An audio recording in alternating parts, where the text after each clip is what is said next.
To, že X3 je jeden z najdôležitejších pilierov značky, ktorý si za vyše 20 rokov pôsobenia v segmente stredne veľkých prémiových SUV vybudoval veľmi silné meno, dozaista viete.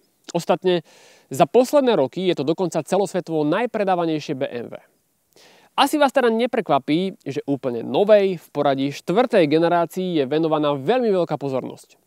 A teraz nenarážam zrovna na fakt, že opäť je tu hrstka dizajnových riešení, ktorá prilieva olej pod diskusný kotol.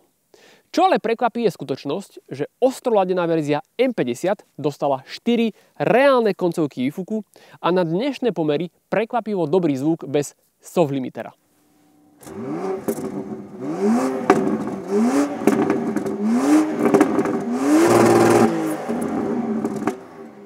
Nuž, X3M pravdepodobne už v novej generácii nevznikne, preto sa v tomto prípade v Mníchove slušne odviazali. A zvyšok? Priatelia, radosť vás tu opäť mať. Vítajte.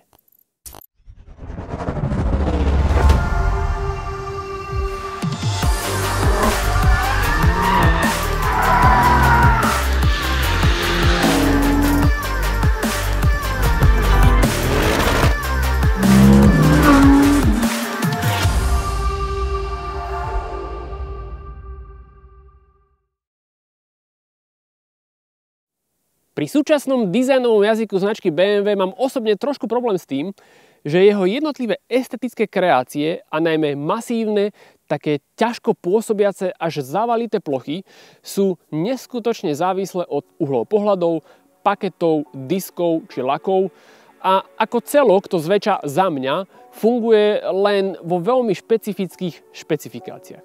Tak napríklad toto je top config, čo sa týka príplatkov, pretože je tu krásny metalický lak Fire Red a balík M Sport Pro. Toť športový nárazník s čiernymi prvkami, osvetlené čierne ľadvínky, svetlá s čiernym podkladom, čierne 20-palcové disky a čierne doplnky. Áno, ako celok je to pekné, páči sa mi to auto, teda až na tieto zaslepené ľadvínky, ale úprimne až tak z toho neodpadávam. Veď schválne, ohodnoťte v komentároch dizajn tohto auta známkou ako v škole. Za plastovými krytmi v maske sa schovávajú radary, čierne prvky maskujú rozmery, zatiaľ čo svetla s výbornou Matrix LED technológiou majú ponovom už len jeden hlavný modul a svoj vlastný svetelný rukopis.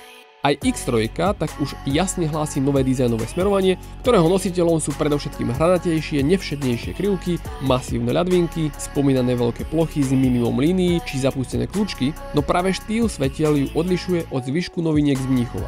Zaujímavosťou je, že rázvor náprav ostal medzigeneračne identický, rozchod zadných kolies je ale až o 5 cm širší, takže zadné partie pôsobia podstatne svalnatejšie a svoje ovocie to prináša aj po stránke jazdnej dynamiky a stability.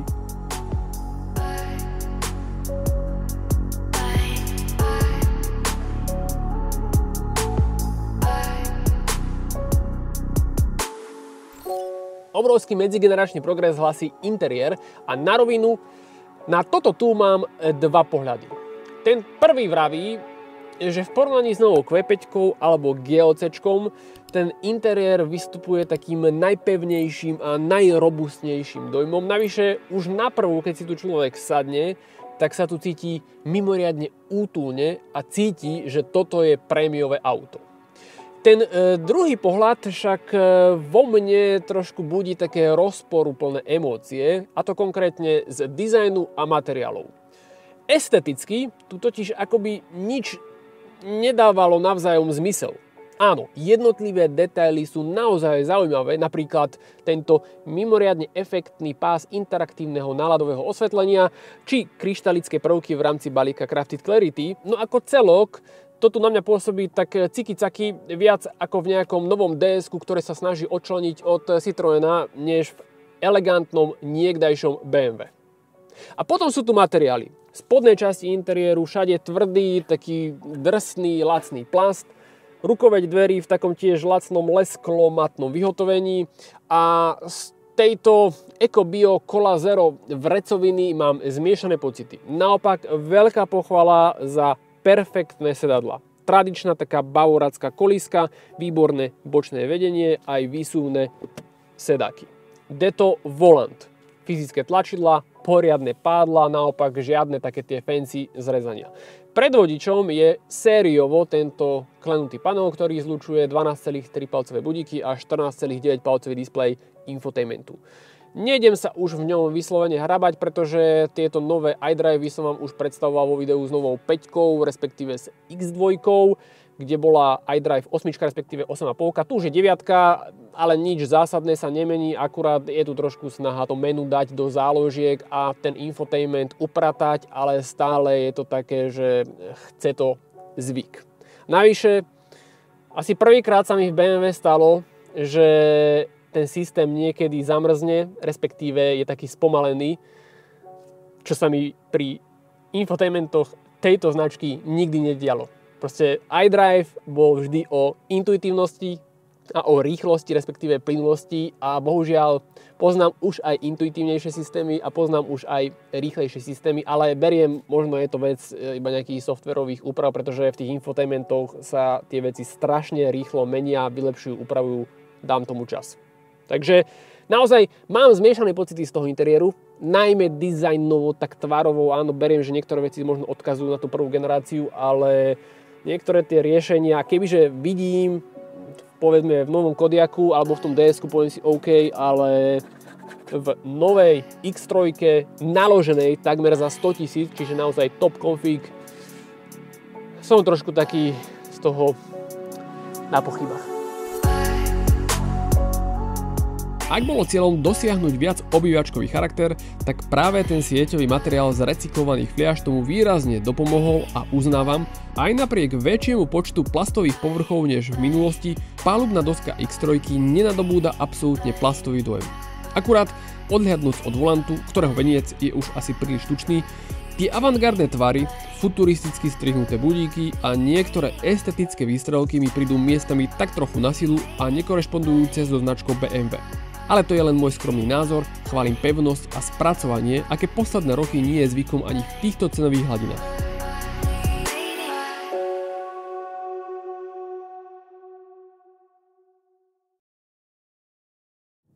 Ak máte dojem, že doteraz ma nová X3 nijak špeciálne neohúrila, tak teraz prichádzajú na rad jazdné vlastnosti. A tu je naozaj veľmi ťažké nové X3, špeciálne verzii M50, niečo objektívne vyčítať. Podvozok, brzdy, motor, prevodovka, riadenie, za každú oblasť veľký palec hore a za ich súhru ďalší. Áno, aj tu je treba povedať a prizvukovať, že ako sa stalo posledné roky pri ostrejších a ostro ladených baurákoch zvykom, adaptívny podvozok je veľmi tuhý. Nie je tvrdý, to by som klamal. Minulá X3 M bola podvozkovo podstatne surovejšia. No GLC aj Q5 sú podvozkovo pohodlnejšie auta. Tu cítiť, že aj v tom najkomfortnejšom nastavení sa BMW snaží docieliť čo najväčšiu a najlepšiu spätnú väzbu od tých kolies, respektíve od podvozka, a tým pádom je to tu celé také našponované a ten podvozok striktne kopíruje akékoľvek nerovnosti. Hovoriť o spotrebe pri aute tejto veľkosti a výkonu je veľmi ťažké, pretože rôzne situácie a štýly jazdy majú za následok rôzne údaje. Ja si tie kone užívam a preto mi tu dlhodobo svieti spotreba 13,5 litra. No pokiaľ treba, tak áno, dá sa dostať aj pod hranicu 10 litrov. Akurát, aj napriek tomu, že aj v tomto prípade je tu už štandardne dodávaný mild hybridný systém so 48V sieťou, štarter generátorom a hrstkou tých koní navyše, tak pri pokojnej jazde sa mi nepodarilo dostať až na tak nízke hodnoty spotreby, ako v prípade toho nového benzínového 6-valca od Audi, ktorý sa hrdí technológiou mild hybrid plus.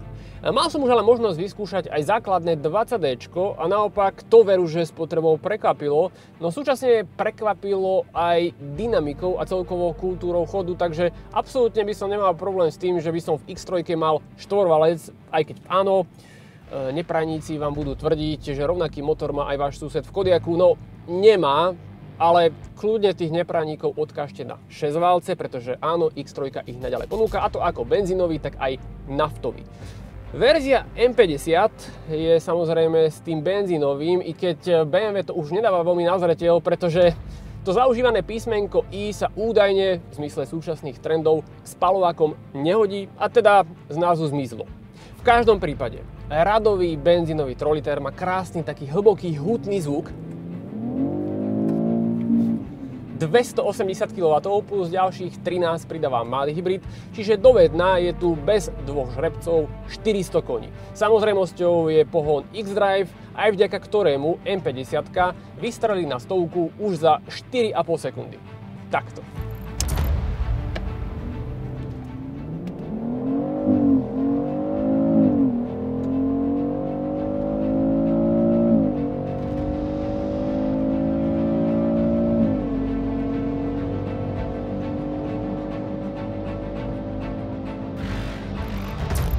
Jedna vec sú dynamické parametre v priamke a druhá v zákrutách. A tu, síce je to primárne na konci dňa rodinné SUV, je badať, že toto je proste to SUVčko pre ľudí, ktorí prechovávajú lásku k šoferovaniu. Brzdy sú veľmi ostré, príjemne sa dávkujú a perfektne fungujú. Navyše, tento konkrétny kúsok váži so mnou na palube 2050 kg, čo je z nejakého záhadného dôvodu o 50 kg menej ako vážila nedávno testovaná S5. Inými slovami, v kontexte rozmerov a dnešných pomerov not too bad. 8 stupňový hydromeníč slušne kope. V manuále podrží zaradený stupeň. No a potom je tu ten spomínaný X-Drive. Dobre vieme, ako to s pohonom oboch náprav pri BMW chodí, a teda síce v tomto prípade nie je to plnohodnotné M-ko a teda nedá sa kompletne odpojiť predok, no tá preferencia zadnej nápravy je citeľná a práve ten jazdný zážitok je to, v čom X3 M50 dominuje.